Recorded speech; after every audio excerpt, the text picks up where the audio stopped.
ई 4,000 रुपया के मूलधन पर 20% की वार्षिक दर से 2 वर्ष का साधारण ब्याज तथा चक्रवृद्धि ब्याज के बीच का अंतर ज्ञात कीजिए, लिखा हुआ सवाल है। इसको हम सबसे शॉर्टकट तरीका में बताते हैं। पहले चलिए हम आपको समझाने के लिए लिख देते हैं क्या क्या दिया हुआ है। यानी P बराबर, यानी मूलधन है P, ये दिया हुआ है 4,000 रुपया। कितना दिया हुआ है?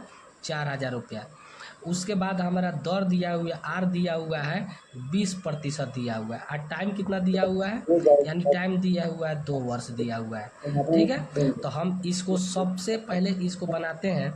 इसमें सबसे इसके लिए CI और SI का हमको पूछ रहा है कि CI और SI का अंतर निकालना है, यही हमको निकालना है। तो इसका निकालने का हम CI और SI का अंतर निकालने का सबसे आसान तरीका है, इसका होता है P गुना R बटा 100 का स्क्वायर होता है। ठीक है, तो चलिए हम यहाँ सबसे पहले तो P हमारा यहाँ पुट कर देते हैं। मान P दिया हुआ है 4,000 रुपया। ठीक है, और उसके बाद R कितना दिया हुआ है? 20 दिया हुआ है, और नीचे कितना होगा? 100 दिया हुआ है। ठीक है, तो हम इसका अब यहाँ से पहले से स्क्वायर है, यहाँ तो फिर यहाँ भी स्क्वायर कर देंगे।